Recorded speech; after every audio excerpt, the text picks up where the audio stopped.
ಓಂ ಶ್ರೀ ಗುರು ಬಸವಲಿಂಗಾಯ ನಮಃ. ಶ್ರೀ ಬಸವ ಟಿವಿಯ ಸಮಸ್ತ ಸಹೃದಯ ವೀಕ್ಷಕ ಬಂಧುಗಳಿಗೆ ಶರಣು ಶರಣಾರ್ಥಿ. ವರಗುರು ಶರಣರ ಚಟುವಟಿಕೆಗಳ ಲವಲವಿಕೆಯ ನವಚೇತನವ ನೀಯುವ ವಾಚಸ್ಪತಿಗಳ ವಾಗ್ಜಾಲ ಮಣಿಮಾಲೆ ಕಾರ್ಯಕ್ರಮವಾದಂಥ ವಚನವಾಣಿ ಕಾರ್ಯಕ್ರಮಕ್ಕೆ ತಮಗೆಲ್ಲರಿಗೂ ಆತ್ಮೀಯವಾದಂಥ ಸ್ವಾಗತ, ಸುಸ್ವಾಗತ.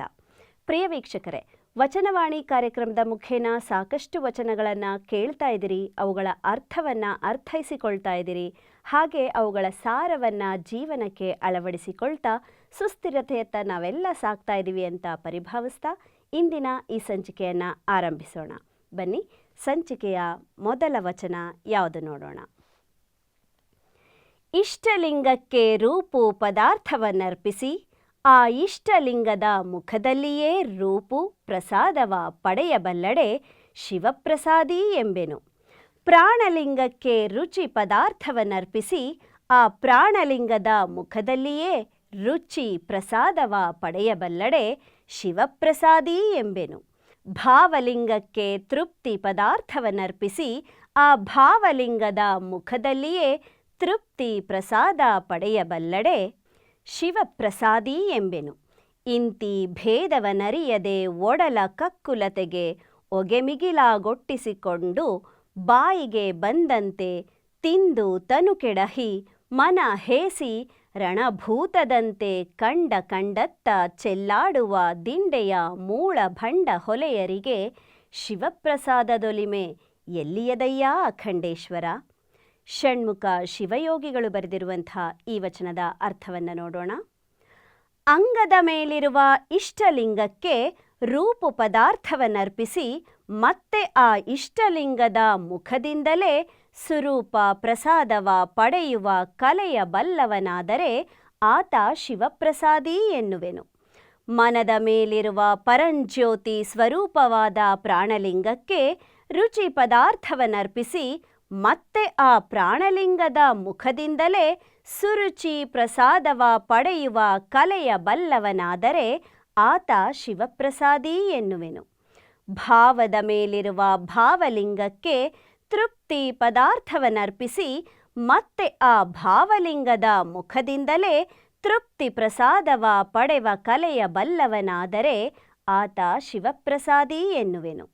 ಆ ರೀತಿಯಾದ ಪರಮಶಿವ ಪ್ರಸಾದವ ಪಡೆಯುವ ಭೇದವನರಿಯದೆ ಹೊಟ್ಟೆಯ ಹಸಿವಿನ ಅತ್ಯಾಸೆಗೆ ತಟ್ಟೆಯಲ್ಲಿ ಅತಿ ಅನ್ನವ ಒಟ್ಟಿಸಿಕೊಂಡು ಬಾಯಿಸವಿಗೆ ಬೇಕಾದಂತೆ ತಿಂದು ತನು ಭಾರವಾಗಿ ನೆಲಕ್ಕೆ ಕೆಡವಿ ಮಲ ಮೂತ್ರಕ್ಕೆ ಮನ ಹೇಸಿ ಮತ್ತೆ ನಾಚಿಕೆಯಿಲ್ಲದೆ ಮನೋವಿಕಾರ ಹೆಚ್ಚಿ ಯುದ್ಧ ಭೂಮಿಯಲ್ಲಿ ಕುಣಿದಾಡುವ ರಣಭೂತನಂತೆ ಕಂಡತ್ತ ಮನಹರಿಬಿಟ್ಟು ಹಲವಕ್ಕೆ ಹಂಬಲಿಸುವ ಉದ್ಧಟತನದ ತಿಳಿಗೇಡಿ ನಾಚಿಕೆಯಿಲ್ಲದ ಹೊಲೆಮನದ ಮಾನವರಿಗೆ ಪರಮಶಿವ ಪ್ರಭಾಮಯವಾದ ಶಿವಪ್ರಸಾದ ಎಲ್ಲಿಯದೋ ಇಲ್ಲ ಎಂಬುದೇ ಈ ವಚನದ ತತ್ವಾನುಭವ. ಮುಂದಿನ ವಚನ. ಗುರುಪ್ರಸಾದಿಯಾದಡೆ ಬಡತನ ಎಡರು ಕಂಟಕಗಳು ಬಂದು ತಾಗಿದಲ್ಲಿ ಧೈರ್ಯಗುಂದದಿರಬೇಕು. ಲಿಂಗ ಪ್ರಸಾದಿಯಾದಡೆ ಉಪಾಧಿಯಿಂದೆ ಪರರಿಗೆ ಬಾಯ್ದೆರೆಯದಿರಬೇಕು. ಜಂಗಮ ಪ್ರಸಾದಿಯಾದಡೆ ಅಂಗಕ್ಕೆ ವ್ಯಾಧಿ ಸಂಘಟಿಸಿದಲ್ಲಿ ನಾರು ಬೇರು ವೈದ್ಯವ ಕೊಳ್ಳದಿರಬೇಕು. ಇಂತಿ ಪ್ರಸಾದದ ಘನವರಿಯದ ಸಂತೆಯ ಸೂಳೆಯ ಮಕ್ಕಳಿಗೆ ಎಂತು ಮೆಚ್ಚುವನಯ್ಯ ನಮ್ಮ ಅಖಂಡೇಶ್ವರ. ಷಣ್ಮುಖ ಶಿವಯೋಗಿಗಳ ಈ ವಚನದ ಅರ್ಥ: ತಾನು ಗುರುಪ್ರಸಾದಿಯಾದರೆ ತನಗೆ ಬಡತನ, ತೊಂದರೆ, ಕಷ್ಟ, ಕಂಟಕಗಳು ಬಂದೊದಗಿದಾಗ ಹೆದರಿ ಧೈರ್ಯಗೆಡದಂತಿರಬೇಕು. ತಾನು ಲಿಂಗಪ್ರಸಾದಿಯಾದರೆ ಬಾಳಿಗೆ ಬೇಕಾಗುವ ವಸ್ತುಗಳು ಇಲ್ಲದಾಗ ದೈನ್ಯತೆಯಿಂದ ಅನ್ಯರಲ್ಲಿ ಹೋಗಿ ಕೈಚಾಚಿ ಬಾಯ್ದೆರೆದು ಬೇಡದಂತಿರಬೇಕು. ತಾನು ಜಂಗಮ ಪ್ರಸಾದಿಯಾದರೆ ತನ್ನಂಗಕ್ಕೆ ರೋಗ ರುಜಿನಗಳು ಬಂದೊದಗಿದಾಗ ಪ್ರಸಾದ ತತ್ವದಿಂದ ಪರಿಹರಿಸಿಕೊಳ್ಳಬೇಕಲ್ಲದೆ ಹಲವು ಗಿಡಮೂಲಿಕೆಗಳಾದ ನಾರು ಬೇರು ಮುಂತಾದ ವೈದ್ಯ ಉಪಚಾರ ಪಡೆಯದಿರಬೇಕು. ಈ ರೀತಿಯಾಗಿರುವ ಪ್ರಸಾದದ ಘನವನರಿಯದೆ ಶುಷ್ಕಾಚಾರವ ಮಾಡುವ ಮೈಮಾರಿ ಬದುಕುವ ಸಂತೆಯ ಸೂಳೆಯ ಮಕ್ಕಳಿಗೆ ಶಿವನು ಹೇಗೆ ಮೆಚ್ಚುವನು? ಮೆಚ್ಚನು ಎಂಬುದೇ ಈ ವಚನದ ತತ್ವಾನುಭವ. ಮುಂದಿನ ವಚನ: ಪೃಥ್ವಿಯಂಶವನಳಿದು ಆಚಾರಲಿಂಗವನರಿದು ಸುಚಿತ್ತವೆಂಬ ಹಸ್ತದಿಂದ ಶ್ರದ್ಧೆಯುಕ್ತವಾಗಿ ಅರ್ಪಿಸಿಕೊಳ್ಳಬಲ್ಲರೇ ಪ್ರಸಾದಿಯಯ್ಯ. ಅಪ್ಪುವಿನಂಶವನಳಿದು ಗುರುಲಿಂಗವನರಿದು ಸುಬುದ್ಧಿ ಎಂಬ ಹಸ್ತದಿಂದೆ ನೈಷ್ಠಿಕಾಯುಕ್ತವಾಗಿ ಅರ್ಪಿಸಿಕೊಳ್ಳಬಲ್ಲರೇ ಪ್ರಸಾದಿಯಯ್ಯ. ಅಗ್ನಿಯಂಶವನಳಿದು ಶಿವಲಿಂಗವನರಿದು ನಿರಹಂಕಾರವೆಂಬ ಹಸ್ತದಿಂದ ಸಾವಧಾನಯುಕ್ತವಾಗಿ ಅರ್ಪಿಸಿಕೊಳ್ಳಬಲ್ಲರೇ ಪ್ರಸಾದಿಯಯ್ಯ. ವಾಯುವಿನಂಶವನಳಿದು ಜಂಗಮಲಿಂಗವನರಿದು ಸುಮನವೆಂಬ ಹಸ್ತದಿಂದ ಅನುಭಾವಯುಕ್ತವಾಗಿ ಅರ್ಪಿಸಿಕೊಳ್ಳಬಲ್ಲವರೇ ಪ್ರಸಾದಿಯಯ್ಯ. ಆಕಾಶದಂಶವನಳಿದು ಪ್ರಸಾದಲಿಂಗವನರಿದು ಸುಜ್ಞಾನವೆಂಬ ಹಸ್ತದಿಂದ ಆನಂದಯುಕ್ತವಾಗಿ ಅರ್ಪಿಸಿಕೊಳ್ಳಬಲ್ಲರೇ ಪ್ರಸಾದಿಯಯ್ಯ. ಇಂತು ಪಂಚತತ್ವ ಪ್ರಕೃತಿಯನಳಿದು ಗುರು ನಿರಂಜನ ಚನ್ನ ಬಸವಲಿಂಗವನರಿದು ಸದ್ಭಾವವೆಂಬ ಹಸ್ತದಿಂದ ಸಮರಸಯುಕ್ತವಾಗಿ ಅರ್ಪಿಸಿಕೊಳ್ಳಬಲ್ಲರೇ ಪ್ರಸಾದಿಯಯ್ಯ. ದೇಶಿಕೇಂದ್ರ ಸಂಗನ ಬಸವಯ್ಯ ಎಂಬಂಥ ವಚನಕಾರರು ರಚಿಸಿರುವಂಥ ಈ ವಚನದ ಅರ್ಥವನ್ನು ನೋಡೋಣ. ಅಂಗದಲ್ಲಿನ ಕ್ರಿಯಾತ್ಮಕವಾದ ಪೃಥ್ವಿ ತತ್ವದ ಅಂಶವನಳಿದು ಕರ್ಮೇಂದ್ರಿಯ ನಿವೃತ್ತಿಯಾಗಿ ಅಂಗದಲ್ಲಿ ಆಚಾರಲಿಂಗವನರಿದು ನಾಶಿಕೇಂದ್ರಿಯ ಮುಖದಿಂದ ಸುಚಿತ್ತವೆಂಬ ಹಸ್ತದ ಮೂಲಕವಾಗಿ ಶ್ರದ್ಧಾಭಕ್ತಿಯಿಂದ ಗಂಧ ಪದಾರ್ಥವನ್ನು ಆಚಾರಲಿಂಗಕ್ಕರ್ಪಿಸಿ ಸುಗಂಧ ಪ್ರಸಾದವ ಕೊಳ್ಳಲು ತಕ್ಕವನಾದರೆ ಆತನೇ ಪ್ರಸಾದಿಯು. ಅಂಗದಲ್ಲಿನ ಜಲತತ್ವದ ಅಂಶವನಳಿದು ಪಂಚ ಜ್ಞಾನೇಂದ್ರಿಯಗಳು ನಿವೃತ್ತಿಯಾಗಿ ಆ ಜ್ಞಾನೇಂದ್ರಿಯಗಳಲ್ಲಿ ಅರಿವೆಂಬ ಗುರುಲಿಂಗವನರಿದು ಸುಬುದ್ಧಿ ಎಂಬ ಹಸ್ತದಿಂದ ನಿಷ್ಠಾಭಕ್ತಿ ಸಂಪನ್ನನಾಗಿ ಜಿಹ್ವಾಮುಖದಿಂದ ರುಚಿ ಪದಾರ್ಥವನ್ನು ಗುರುಲಿಂಗಕ್ಕೆ ಅರ್ಪಿಸಿ ಸುರುಚಿ ಪ್ರಸಾದವ ಕೊಳ್ಳಲು ತಕ್ಕವನಾದರೆ ಆತನೇ ಪ್ರಸಾದಿಯು. ಅಂಗದಲ್ಲಿನ ಅಗ್ನಿ ತತ್ವಾಂಶವನಳಿದು ಪಂಚ ವಿಷಯಗಳು ನಿವೃತ್ತಿಯಾಗಿ ಅಂಗದಲ್ಲಿ ಶಿವಲಿಂಗವನರಿದು ನಿರಹಂಕಾರವೆಂಬ ಹಸ್ತದಿಂದ ಸಾವಧಾನ ಭಕ್ತಿ ಸಂಪನ್ನನಾಗಿ ನೇತ್ರಮುಖದಿಂದ ರೂಪ ಪದಾರ್ಥವನ್ನು ಶಿವಲಿಂಗಕ್ಕರ್ಪಿಸಿ ಸುರೂಪು ಪ್ರಸಾದ ಕೊಳ್ಳಲು ತಕ್ಕವನಾದರೆ ಆತನೇ ಪ್ರಸಾದಿಯು. ಅಂಗದಲ್ಲಿನ ವಾಯುವಿನಂಶವನಳಿದು ಪಂಚಪ್ರಾಣವಾಯು ನಿವೃತ್ತಿಯಾಗಿ ಅಂಗದಲ್ಲಿ ಜಂಗಮ ಲಿಂಗವನರಿದು ಸುಮನವೆಂಬ ಹಸ್ತದಿಂದ ಅನುಭವ ಭಕ್ತಿ ಸಂಪನ್ನನಾಗಿ ತ್ವಕ್ಮುಖದ ಮೂಲಕ ಸ್ಪರ್ಶ ಪದಾರ್ಥವನ್ನು ಜಂಗಮಲಿಂಗಕ್ಕೆ ಅರ್ಪಿಸಿ ಸುಸ್ಪರ್ಶ ಪ್ರಸಾದವ ಕೊಳ್ಳಲು ತಕ್ಕವನಾದರೆ ಆತನೇ ಪ್ರಸಾದಿ. ಅಂಗದಲ್ಲಿನ ಆಕಾಶತತ್ವದ ಅಂಶವನ್ನಳಿದು ಪಂಚ ಅಂತಃಕರಣವ ನಿವೃತ್ತಿಯಾಗಿ ಅಂಗದಲ್ಲಿ ಪ್ರಸಾದಲಿಂಗವನರಿದು ಸುಜ್ಞಾನವೆಂಬ ಹಸ್ತದಿಂದ ಆನಂದ ಭಕ್ತಿ ಸಂಪನ್ನನಾಗಿ ಶ್ರೋತ್ರಮುಖದಿಂದ ಶಬ್ದ ಪದಾರ್ಥವನ್ನು ಪ್ರಸಾದಲಿಂಗಕ್ಕೆ ಅರ್ಪಿಸಿ ಸುಶಬ್ದ ಪ್ರಸಾದವ ಕೊಳ್ಳಲು ತಕ್ಕವನಾದರೆ ಆತನೇ ಪ್ರಸಾದಿ. ಈ ರೀತಿಯಾಗಿ ಅಂಗದಲ್ಲಿನ ಪೃಥ್ವಿ, ಆಪ, ತೇಜ, ವಾಯು, ಆಕಾಶವೆಂಬ ಪಂಚಮಹಾಭೂತ ತತ್ವಗಳ ಪ್ರಕೃತಿ ಗುಣಧರ್ಮವನಳಿದು ಅಂಗದಲ್ಲಿ ಮಹಾಲಿಂಗವನರಿದು ಸದ್ಭಾವವೆಂಬ ಹಸ್ತದಿಂದ ಸಮರಸ ಭಕ್ತಿ ಸಂಪನ್ನನಾಗಿ ಹೃದಯ ಮುಖದಿಂದ ತೃಪ್ತಿ ಪದಾರ್ಥವನ್ನರ್ಪಿಸಿ ಸಂತೃಪ್ತಿ ಪ್ರಸಾದವ ಪಡೆಯಲು ತಕ್ಕವನಾದರೆ ಆತನೇ ಪ್ರಸಾದಿ ಎಂಬುದು ಈ ವಚನದ ತತ್ವಾನುಭವವಾಗಿದೆ. ಮುಂದಿನ ವಚನ ನೋಡೋಣ. ಲಿಂಗಘ್ರಾಣದಲ್ಲಿ ಲಿಂಗಕ್ಕೆ ಲಿಂಗ ಗಂಧವನರ್ಪಿಸಿ ಲಿಂಗ ಪ್ರಸಾದವ ಗ್ರಹಿಸುತ್ತಿರ್ಪನಯ್ಯ ನಿಮ್ಮ ಪ್ರಸಾದಿ. ಲಿಂಗ ಜಿಹ್ವೆಯಲ್ಲಿ ಲಿಂಗಕ್ಕೆ ಲಿಂಗ ರುಚಿಯನರ್ಪಿಸಿ ಲಿಂಗ ಪ್ರಸಾದವ ಗ್ರಹಿಸುತ್ತಿರ್ಪನಯ್ಯ ನಿಮ್ಮ ಪ್ರಸಾದಿ. ಲಿಂಗ ನೇತ್ರದಲ್ಲಿ ಲಿಂಗಕ್ಕೆ ಲಿಂಗ ರೂಪನರ್ಪಿಸಿ ಲಿಂಗ ಪ್ರಸಾದವ ಗ್ರಹಿಸುತ್ತಿರ್ಪನಯ್ಯ ನಿಮ್ಮ ಪ್ರಸಾದಿ. ಲಿಂಗ ತ್ವಕ್ಕಿನಲ್ಲಿ ಲಿಂಗಕ್ಕೆ ಲಿಂಗ ಸ್ಪರ್ಶವನರ್ಪಿಸಿ ಲಿಂಗ ಪ್ರಸಾದವ ಗ್ರಹಿಸುತ್ತಿರ್ಪನಯ್ಯ ನಿಮ್ಮ ಪ್ರಸಾದಿ. ಲಿಂಗ ಶ್ರೋತ್ರದಲ್ಲಿ ಲಿಂಗಕ್ಕೆ ಲಿಂಗ ಶಬ್ದವನರ್ಪಿಸಿ ಲಿಂಗ ಪ್ರಸಾದವ ಗ್ರಹಿಸುತ್ತಿರ್ಪನಯ್ಯ ನಿಮ್ಮ ಪ್ರಸಾದಿ. ಲಿಂಗ ಹೃದಯದಲ್ಲಿ ಲಿಂಗಕ್ಕೆ ಲಿಂಗ ತೃಪ್ತಿಯನರ್ಪಿಸಿ ಲಿಂಗ ಪ್ರಸಾದವ ಗ್ರಹಿಸುತ್ತಿರ್ಪನಯ್ಯ ನಿಮ್ಮ ಪ್ರಸಾದಿ. ಇಂತಿ ಒಳ ಹೊರಗೆ ತೆರಹಿಲ್ಲದೆ ಲಿಂಗಕ್ಕೆ ಲಿಂಗವನರ್ಪಿಸಿ ಲಿಂಗ ಪ್ರಸಾದವ ಗ್ರಹಿಸಿ ಘನಲಿಂಗವಾಗಿರ್ಪ ಮಹಾಪ್ರಸಾದಿಗಳ ಶ್ರೀಪಾದಕ್ಕೆ ನಮೋ ನಮೋ ಎಂಬೆನಯ್ಯ ಅಖಂಡೇಶ್ವರ. ಷಣ್ಮುಖ ಶಿವಯೋಗಿಗಳು ಬರೆದಿರುವಂಥ ಈ ವಚನದ ಅರ್ಥವನ್ನು ನೋಡೋಣ. ಶಿವಶಿವ, ಆಚಾರಲಿಂಗದ ಮುಖವಾದ ನಾಶಿಕೇಂದ್ರಿಯದಲ್ಲಿ ಆಚಾರಲಿಂಗಕ್ಕೆ ಸದಾಪೇಕ್ಷೆಯೆಂಬ ಸುಗಂಧವನರ್ಪಿಸಿ ಆಚಾರಲಿಂಗದ ಸುಗಂಧ ಪ್ರಸಾದವ ಸ್ವೀಕರಿಸುತ್ತಿರುವನು ನಿಮ್ಮ ಪ್ರಸಾದಿ. ಗುರುಲಿಂಗದ ಮುಖವಾದ ನಾಶಿಕೇಂದ್ರಿಯದಲ್ಲಿ ಗುರುಲಿಂಗಕ್ಕೆ ಸುರುಚಿಯನರ್ಪಿಸಿ ಗುರುಲಿಂಗದ ಸುರುಚಿ ಪ್ರಸಾದವ ಸ್ವೀಕರಿಸುತ್ತಿರುವನು ನಿಮ್ಮ ಪ್ರಸಾದಿ.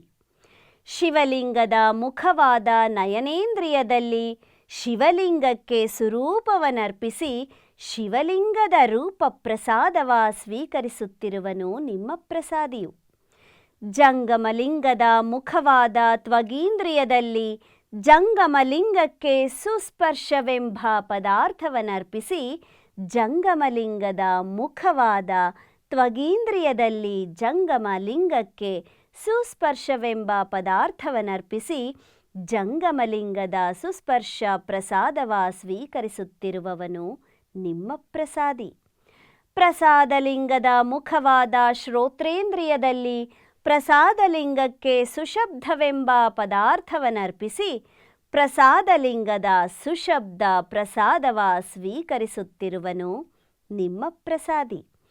ಮಹಾಲಿಂಗದ ಮುಖವಾದ ಹೃದಯದಲ್ಲಿ ಮಹಾಲಿಂಗಕ್ಕೆ ತೃಪ್ತಿ ಪದಾರ್ಥವನರ್ಪಿಸಿ ಸಂತೃಪ್ತಿ ಪ್ರಸಾದವ ಸ್ವೀಕರಿಸುತ್ತಿರುವನು ನಿಮ್ಮ ಪ್ರಸಾದಿ. ಈ ರೀತಿಯಾಗಿ ಅಂತರಂಗ ಬಹಿರಂಗವೆಂಬ ಭಿನ್ನಾಭಾವಕ್ಕೆಡೆಯಿಲ್ಲದೆ ಒಂದಾಗಿ ಷಡ್ವಿಧ ಲಿಂಗ ಮುಖಕ್ಕೆ ಷಡ್ವಿಧ ಲಿಂಗವನಳವಡಿಸಿ ಷಡ್ವಿಧ ಪ್ರಸಾದವ ಸ್ವೀಕರಿಸಿ ಮಹಾಲಿಂಗವೇ ತಾವಾಗಿರುವ ಮಹಾಪ್ರಸಾದಿಗಳ ಪಾದಕ್ಕೆ ನಮೋ ನಮೋ ಎನ್ನುವೆನು ಎಂಬುದೇ ಈ ವಚನದ ತತ್ವಾನುಭವವಾಗಿದೆ. ಮುಂದಿನ ವಚನ ನೋಡೋಣ. ಗುರುಪ್ರಸಾದಿಯಾದ ಬಳಿಕ ವಾತ ಪಿತ್ತ ಶ್ಲೇಷ್ಮವೆಂಬ ದೋಷವಿಲ್ಲದಿರಬೇಕು. ಲಿಂಗ ಪ್ರಸಾದಿಯಾದ ಬಳಿಕ ಶೀತೋಷ್ಣಾದಿಗಳ ಭಯವಿಲ್ಲದಿರಬೇಕು. ಜಂಗಮ ಪ್ರಸಾದಿಯಾದ ಬಳಿಕ ಆಧಿ ವ್ಯಾಧಿ ಇಲ್ಲದಿರಬೇಕು.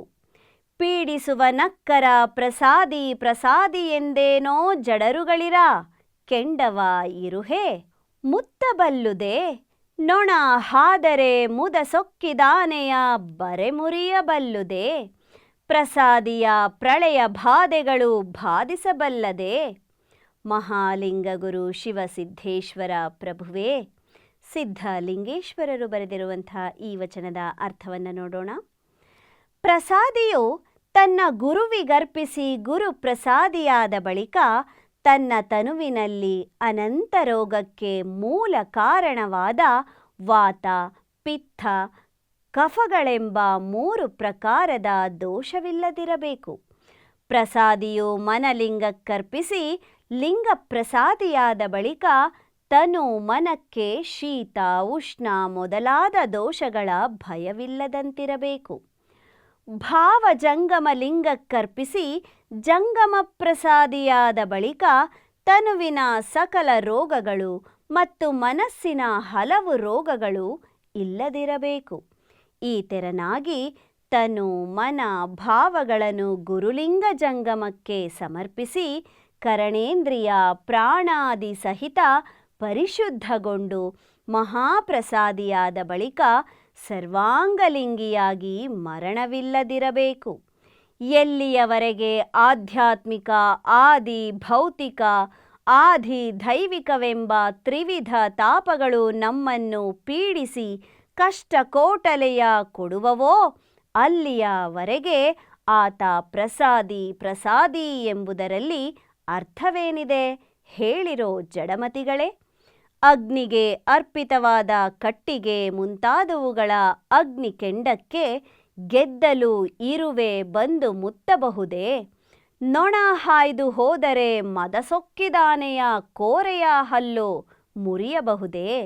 ಅದರಂತೆ ಸರ್ವಾಂಗವೂ ಲಿಂಗಕ್ಕರ್ಪಿಸಿ ಲಿಂಗ ಪ್ರಸಾದಮಯವಾದ ಪ್ರಸಾದಿಯ ಅಂಗಕ್ಕೆ ರೋಗ ರುಜಿನ ಸಾವು ನೋವಿನ ಬಾಧೆಗಳು ಬಾಧಿಸಬಹುದೇ? ಅಸಾಧ್ಯ ಎಂಬುದೇ ಈ ವಚನದ ತತ್ವಾನುಭವ. ಮುಂದಿನ ವಚನ ನೋಡೋಣ. ಪ್ರಸಾದಿಗೆ ಲಕ್ಷಣವಾವುದೆಂದಡೆ ಹೇಳಿಹೇ ಕೇಳಿ. ಕಾಯದಿಂದ ಮನಸ್ಸಿನಿಂದ ವಾಕ್ಯದಿಂದ ಸತ್ಯಶುದ್ಧನಾಗಿ ವಿಶ್ವಾಸ ಶ್ರದ್ಧೆಯೆಡೆಗೊಂಡು ಶರೀರವನು ಪ್ರಾಣವನು ಒಡೆಯಂಗೆ ಸಮರ್ಪಿಸಿ ಪ್ರಸಾದವ ಕೈಕೊಳಬಲ್ಲಡೆ ಪ್ರಸಾದಿ ಎಂಬೆ. ಹಿಂಗಲ್ಲದೆ ಕುಳವೆಂಬ ಕೊಳಕ್ಕೆ ಸಿಕ್ಕಿದ ಕಾಳ್ವಿಚಾರಿ ಋಣಪಾತಕರ ಪ್ರಸಾದ ಸದ್ಭಾವಿಯೆಂತೆಂಬೆನಯ್ಯ ಮಹಾಲಿಂಗಗುರು ಶಿವಸಿದ್ಧೇಶ್ವರ ಪ್ರಭುವೆ. ಸಿದ್ಧಲಿಂಗೇಶ್ವರರ ಈ ವಚನದ ಅರ್ಥ: ಪ್ರಸಾದಿ ಎನಿಸುವುದಕ್ಕೆ ಲಕ್ಷಣ ಯಾವುದೆಂದರೆ ಹೇಳುವೆನು ಕೇಳಿರಿ. ತನುವಿನಿಂದ ಮನಸ್ಸಿನಿಂದ ಮಾತಿನಿಂದ ಸದಾ ಸತ್ಯ ಮತ್ತು ಶುದ್ಧ ಸಂಪನ್ನನಾಗಿರಬೇಕು. ನಂತರ ಶಿವಲಿಂಗದಲ್ಲಿ ವಿಶ್ವಾಸ ಶ್ರದ್ಧೆಗಳು ನೆಲೆಗೊಂಡು ಕ್ರಿಯಾಚಾರ ಸಹಿತವಾದ ತನುವನ್ನು ಮತ್ತು ಅಂಗ ಮನಕ್ಕೆ ಚೇತನವಾದ ಪ್ರಾಣವನ್ನು ಸರ್ವಾಂಗದ ಒಡೆಯನಾದ ಮಹಾಲಿಂಗಕ್ಕೆ ಸಮರ್ಪಿಸಿ ಶುದ್ಧ ಸಿದ್ಧವಾದ ಪರಮ ಪ್ರಸಾದವ ಸವಿಯಬಲ್ಲವರಾದರೆ ಅವರನ್ನು ಪ್ರಸಾದಿ ಎಂದು ಕರೆವೆನು. ಈ ರೀತಿಯ ನರಿಯದೆ ನಾವು ಪ್ರಸಾದಿ ಸ್ಥಳದ ಕುಲಜಾತಿಯವರೆಂದು ಅನ್ನದ ಆಸೆಗೆ ಸಿಕ್ಕಿಕೊಂಡ ಅಜ್ಞಾನದ ಅಂಧ ವಿಶ್ವಾಸಿಗಳು ಕಾಯಕವಿಲ್ಲದೆ ಕಾಯವ ಪೋಷಿಸಿಕೊಂಬ ಅನ್ಯರ ಗಳಿಕೆ ತಿಂಬ ಋಣಪಾತಕಿಗಳನ್ನು ಪರಶಿವನ ಪ್ರಸನ್ನ ಪ್ರಸಾದದ ಸದ್ಭಾವಿಗಳೆಂದು ಹೇಗೆ ಹೇಳಲಯ್ಯೋ ಎಂಬುದೇ ಈ ವಚನದ ತತ್ವಾನುಭವ. ಮುಂದಿನ ವಚನ: ಅಂಗದ ಮೇಲೆ ಲಿಂಗ ಆಯತವಾಗಿ ಲಿಂಗಾರ್ಚನೆಯ ಮಾಡಿದಡೆ ಭವ ಹಿಂಗದೆಂದು, ಪ್ರಾಣದ ಮೇಲೆ ಲಿಂಗ ಆಯತವ ಮಾಡಿ ಎನ್ನಂತರಂಗ ಶುದ್ಧವ ಮಾಡಿ ಲಿಂಗೈಕ್ಯದ ಹೊಲಬ ತೋರಿದನಯ್ಯ ಚನ್ನ ಬಸವಣ್ಣನು. ಕಾಯದ ಕಳವಳವು ದಾಸೋಹದ ಮುಖದಲ್ಲಿ ಅಲ್ಲದೆ ಹರಿಯದೆಂದು ಜಂಗಮ ಮುಖ ಲಿಂಗವಾಗಿ ಬಂದು ಎನ್ನ ಶಿಕ್ಷಿಸಿ ರಕ್ಷಿಸಿ ಎನ್ನ ಸಂಸಾರದ ಪ್ರಕೃತಿಯ ಹರಿದನಯ್ಯ ಪ್ರಭುದೇವರು. ಕೂಡಲ ಸಂಗಮ ದೇವರಲ್ಲಿ ಪ್ರಭುದೇವರ ಚನ್ನ ಬಸವಣ್ಣನ ಕರುಣದಿಂದಲಾನು ಬದುಕಿದೆನು. ಬಸವಣ್ಣನವರ ಈ ವಚನದ ಅರ್ಥವನ್ನು ನೋಡೋಣ. ಸ್ಥೂಲಾಂಗದ ಮೇಲೆ ಇಷ್ಟಲಿಂಗವ ಆಯತವ ಮಾಡಿಕೊಂಡು ಬಾಹ್ಯಲಿಂಗಾರ್ಚನೆ ಮಾಡಿದ ಮಾತ್ರಕ್ಕೆ ಭವ ಹಿಂಗದೆಂದು, ಎನ್ನಂತರಂಗದ ಪ್ರಾಣದ ಮೇಲೆ ಅರಿವಿನ ಪ್ರಭೆ ಬೀರುವ ಪ್ರಾಣಲಿಂಗವನ್ನು ಸ್ವಾಯತವ ಮಾಡಿ ಅದರಿಂದ ಎನ್ನಂತರಂಗವನ್ನು ಪರಿಶುದ್ಧವ ಮಾಡಿ ಲಿಂಗಾಂಗ ಸಾಮರಸ್ಯದ ನಿಜ ಪಥವನ್ನು ಚನ್ನ ಬಸವಣ್ಣ ಎನಗೆ ತೋರಿದನು. ಅದರಂತೆಯೇ ಕಾಯದ ಕತ್ತಲೆಯ ಕಳವಳವು ಕಾಯಕಗೈದು ದಾಸೋಹದ ಮುಖಾಂತರವಾಗಿ ವಿನಿಯೋಗಿಸಿದ್ದಲ್ಲದೆ ಅಳಿಯದೆಂದು ಪರಶಿವ ತತ್ವವೇ ಜಂಗಮಲಿಂಗವಾಗಿ ಜಂಗಮಲಿಂಗ ಮುಖವಾಗಿ ಬಂದು ಎನ್ನ ಭಕ್ತಿ ಪದಾರ್ಥವ ಸ್ವೀಕರಿಸಿ ಪ್ರಸಾದವ ಕರುಣಿಸಿ ರಕ್ಷಿಸಿ ಎನ್ನ ತನು ಮನ ಭಾವದ ಪ್ರಕೃತಿಯ ಗುಣವೆಂಬ ಸಂಸಾರ ಸಂಗವನಳಿಸಿದವರು ಅನುಭಾವಿ ಜಂಗಮ ಅಲ್ಲಮ ಪ್ರಭು ದೇವರು. ಆದುದರಿಂದ ನಾನು ಅನುಪಮ ಅನುಭಾವಿ ಅಲ್ಲಮ ಪ್ರಭು ದೇವರ ಹಾಗೂ ಚಿನ್ಮಯ ಜ್ಞಾನಿ ಚನ್ನ ಬಸವಣ್ಣನ ಕರುಣೆಯ ಪ್ರಸಾದದಿಂದ ಅಳಿವಿಲ್ಲದ ಅನಂತ ಅಮರ ಲಿಂಗವಾಗಿ ಬದುಕಿದೆನು ಎಂಬುದೇ ಈ ವಚನದ ತತ್ವಾನುಭವವಾಗಿದೆ. ಮುಂದಿನ ವಚನ ನೋಡೋಣ. ಅಯ್ಯ ಮರದೊಳಗೆ ಅಗ್ನಿ ಇದ್ದಡೇನಯ್ಯ, ಮಥನಿಸಿ ತೋರುವರಿಲ್ಲದನ್ನಕ್ಕರ ಕಾಣಬಹುದೇ. ಜಗದೊಳಗೆ ಕೂಡೆ ಪರಿಪೂರ್ಣ ಶಿವನೆಂದಡೆ, ಅಂತರಂಗದಲ್ಲಿ ಕಾಣಬಹುದೇ.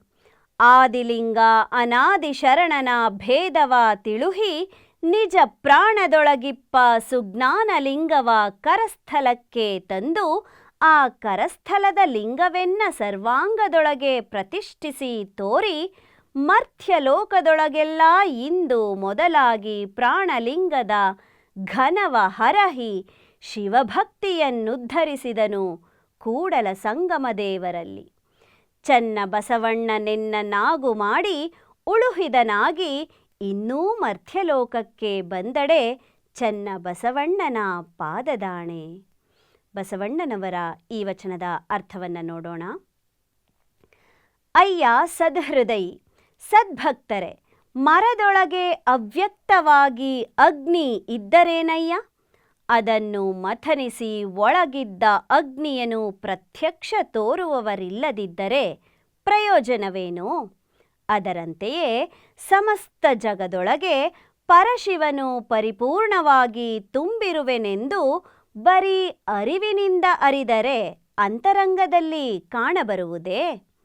ಸಮಸ್ತ ಸೃಷ್ಟಿಯ ಉಗಮಕ್ಕೆ ಆದಿಸ್ಥಳವಾದ ಮಹಾಲಿಂಗದ ಹಾಗೂ ಆ ಮಹಾಲಿಂಗಕ್ಕೆ ಪೂರಕ ಚೇತನವಾಗಿರುವ ನಾದ ಬಿಂದು ಕಳೆಗಳನ್ನೊಳಗೊಂಡ ನಿಷ್ಕಲ್ಮಶ ಲಿಂಗದ ಜ್ಞಾನ ಚಿತ್ತುವೆಂಬ ಅನಾದಿಶರಣನ ನಿಜ ನಿಲುವಿನ ಮರ್ಮವ ತಿಳಿಸಿದನು.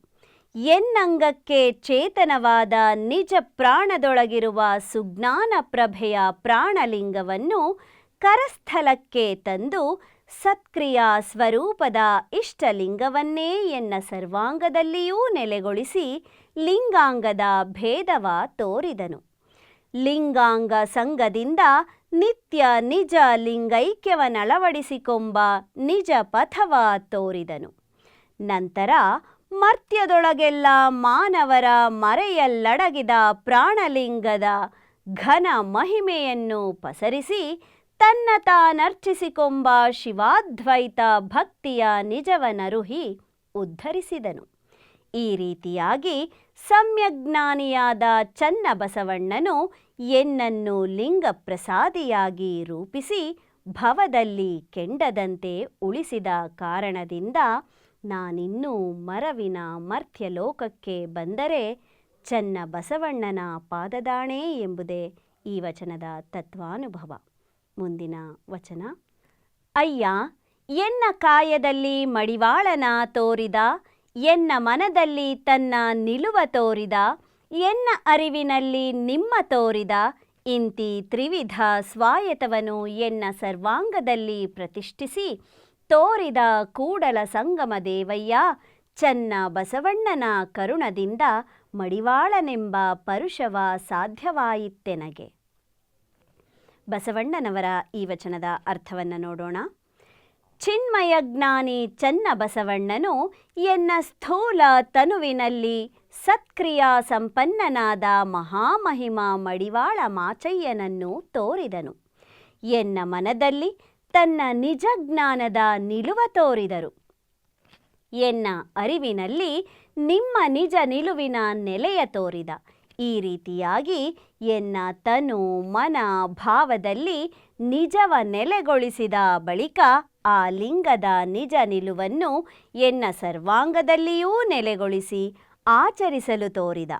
ಆದುದರಿಂದ ಹೇ ಶಿವನೇ, ಸಮ್ಯಜ್ಞಾನಿ ಚನ್ನ ಬಸವಣ್ಣನ ಕರುಣದಿಂದ ಮಹಾಮಹಿಮಾ ಮಡಿವಾಳ ಮಾಚೀದೇವರೆಂಬ ಪರುಷದ ಪರ್ವತ ಸಾಧ್ಯವಾಯಿತೆನಗೆ ಎಂಬುದೇ ಈ ವಚನದ ತತ್ವಾನುಭವವಾಗಿದೆ. ಮುಂದಿನ ವಚನ ನೋಡೋಣ. ಎನ್ನ ಕಾಯದ ಕತ್ತಲೆ ಹಿಂಗಿತ್ತು ಚನ್ನಬಸವಣ್ಣ ಇಂದಿನಲ್ಲಿ, ಎನ್ನ ತನು ಮನ ಧನದ ಲೋಭವಳಿದು ತಳವೆಳಗಾಯಿತ್ತು ಚನ್ನಬಸವಣ್ಣ ಇಂದಿನಲ್ಲಿ, ಎನ್ನ ನೆಡಗೊಂಡ ಅಹಂಕಾರ ನಿರ್ವಯಲಾಯಿತ್ತು ಚನ್ನಬಸವಣ್ಣ ಇಂದಿನಲ್ಲಿ, ಕೂಡಲ ಸಂಗಮ ದೇವರ ತೃಪ್ತಿಯ ತೆರನ ನೀನು ತೋರಿದೆಯಾಗಿ ನಾನು ಬದುಕಿದೆ ಕಾಣ ಚನ್ನಬಸವಣ್ಣ. ಬಸವಣ್ಣನವರ ಈ ವಚನದ ಅರ್ಥವನ್ನು ನೋಡೋಣ. ಶುದ್ಧ ಪ್ರಸಾದ ಕಾಯಕ್ಕೆ ಅಳವಟ್ಟಿರುವುದರಿಂದ ಎನ್ನ ಕಾಯ ಭಾವದ ಕತ್ತಲು ಕಳೆಯಿತ್ತು ಚನ್ನಬಸವಣ್ಣ ಇಂದಿನಿಂದ. ತನು ಶುದ್ಧ ಮನ ಸಿದ್ಧ ಪ್ರಸಾದವಳವಟ್ಟ ಕಾರಣ ಎನ್ನ ತನು ಮನದ ಲೋಭವಳಿದು ಲಿಂಗವಾಗಿ ಬೆಳಗಾಯಿತ್ತು ಚನ್ನಬಸವಣ್ಣ ಇಂದಿನಿಂದ. ಎನ್ನನ್ನು ಆವರಿಸಿದ ಅಹಂಕಾರವಳಿದು ನಿರಾಕಾರವಾಗಿ ನಿರವಯಲಾಯಿತ್ತು ಚನ್ನಬಸವಣ್ಣ ಇಂದಿನಿಂದ. ಎನ್ನಂಗದಲ್ಲಿ ಮಹಾಘನಲಿಂಗದ ನಿಜ ತೃಪ್ತಿಯನ್ನಳವಡಿಸಿಕೊಳ್ಳುವ ಬಗೆಯನ್ನು ನೀನು ಎನಗೆ ತೋರಿದ್ದರಿಂದ ನಾನು ಪ್ರಸನ್ನ ಪ್ರಸಾದಿಯಾಗಿ ಬದುಕಿದೆನು ಎಂಬುದೇ ಈ ವಚನದ ತತ್ವಾನುಭವ. ಮುಂದಿನ ವಚನ. ಲೋಕದಿಚ್ಛೆಯ ನಡೆವವನಲ್ಲ, ಲೋಕದಿಚ್ಛೆಯ ನುಡಿವವನಲ್ಲ, ಲೋಕವಿರಹಿತ ಶರಣ, ಶರಣ ವಿರಹಿತ ಲೋಕವೆಂಬುದು ಕಾಣಬಂದಿತ್ತು ನೋಡ. ಲಿಂಗವೇ ಗೂಡಾಗಿ ಜಂಗಮವೇ ಸ್ವಾಯತವಾಗಿ ಪ್ರಸಾದವೇ ಪ್ರಾಣವಾಗಿ ಪರಿಣಾಮದಲ್ಲಿ ಇಪ್ಪ ನೋಡಯ್ಯ ಕೂಡಲ ಸಂಗಮದೇವ ನಿಮ್ಮ ಶರಣ ಚನ್ನಬಸವಣ್ಣಂಗೆ ನಮೋ ನಮೋ ಎಂಬೆನು. ಬಸವಣ್ಣನವರು ಬರೆದಿರುವಂಥ ಈ ವಚನದ ಅರ್ಥವನ್ನು ನೋಡೋಣ. ಪ್ರಸನ್ನ ಪ್ರಸಾದಿಯಾದ ಚನ್ನಬಸವಣ್ಣನು ಲಿಂಗದಿಚ್ಛೆಯಂತೆ ನಡೆವನಲ್ಲದೆ ಮರವೆಯ ಲೋಕದಿಚ್ಛೆಯಂತೆ ನಡೆವವನೂ ಅಲ್ಲ, ಹಾಗೂ ಮರವೆಯ ಲೋಕದಿಚ್ಛೆಯಂತೆ ನುಡಿವವನೂ ಅಲ್ಲ. ತನ್ನ ನಿಜ ಸ್ವರೂಪದ ನಿಲವನರಿದ ಕಾರಣ ಲೋಕದೊಳಗಿದ್ದರೂ ಲೋಕ ಜೀವನದಿಂದ ಶರಣನು ಹೊರತಾಗಿರುವನು. ಲೋಕದ ವ್ಯವಹಾರವಾದರೂ ಮಹಾಶರಣನ ನಿಜ ನಿಲುವಿಗೆ ಹೊರತಾಗಿರುವುದೆಂಬುದು ಇಂದು ಕಾಣಬಂದಿದೆ. ಸರ್ವಾಂಗದಲ್ಲಿಯೂ ಲಿಂಗವೇ ಆಶ್ರಯವಾಗಿ ಮನದಲ್ಲಿ ಜ್ಞಾನ ಜಂಗಮ ಅಳವಟ್ಟು ಪರಮ ಪವಿತ್ರವಾದ ಪ್ರಸಾದವೇ ಪ್ರಾಣವಾಗಿ ತೃಪ್ತಿ ಎಂಬ ಪರಮ ಪರಿಣಾಮದಲ್ಲಿರುವನು. ಅಂತಹ ಮಹಿಮಾ ಚನ್ನಬಸವಣ್ಣನಿಗೆ ನಮೋ ನಮೋ ಎನ್ನುವೆನು ಎಂಬುದೇ ಈ ವಚನದ ತತ್ವಾನುಭವವಾಗಿದೆ. ಪ್ರಿಯ ವೀಕ್ಷಕರೇ, ಕೇಳಿದ್ರಲ್ಲ, ಇಂದಿನ ಈ ಸಂಚಿಕೆಯಲ್ಲಿ ಸಾಕಷ್ಟು ವಚನಗಳನ್ನು ಕೇಳ್ತಾ ಅದರ ಅರ್ಥವನ್ನು ಅರ್ಥಕೊಂಡಿದ್ದೀರಾ. ಹಾಗೆ ನೀವು ಅರಿತುಕೊಂಡಂತಹ ಆ ಸಾರವನ್ನು ತಮ್ಮ ಸಂಸಾರಕ್ಕೆ ಅಳವಡಿಸಿಕೊಳ್ತಾ ಸಮಾಜವನ್ನು ಸುಸ್ಥಿರತೆಯತ್ತ ಸಾಗಿಸಲು ತಾವೆಲ್ಲರೂ ಸಹಕಾರಿಯಾಗಿರ್ತೀರಾ ಅಂತ ಭಾವಿಸ್ತಾ ಇಂದಿನ ಈ ಸಂಚಿಕೆಯನ್ನು ಇಲ್ಲಿಗೆ ಮುಗಿಸ್ತಾ ಇದ್ದೀನಿ. ಮುಂದಿನ ಸಂಚಿಕೆಯಲ್ಲಿ ಮತ್ತಷ್ಟು ವಚನಗಳನ್ನು ಹೊತ್ತು ತರ್ತೀನಿ. ಹಾಗೆ ಇಂದು ಕೇಳಿದಂತಹ ವಚನಗಳ ಸಂಗ್ರಹ ಹಾಗೂ ಅವುಗಳನ್ನು ಅರ್ಥೈಸಿರುವವರು ವಚನ ತತ್ವಾನುಭವ ಎಂಬ ಕೃತಿಯ ಲೇಖಕರಾದ ಶ್ರೀ ಸಿದ್ದರಾಮೇಶ್ವರ ಶರಣರು ಬೆಲ್ದಾಳ. ಇವರ ಮತ್ತೊಂದಷ್ಟು ವಚನದೊಂದಿಗೆ ಭೇಟಿಯಾಗ್ತೀನಿ. ಅಲ್ಲಿವರೆಗೂ ನಿರಂತರವಾಗಿ ನೋಡ್ತಾ ಇರಿ ಶ್ರೀ ಬಸವ ಟಿವಿ. ಇದು ಸಂಸ್ಕಾರದ ಬೆಳಕು. ಶರಣು ಶರಣಾರ್ಥಿ.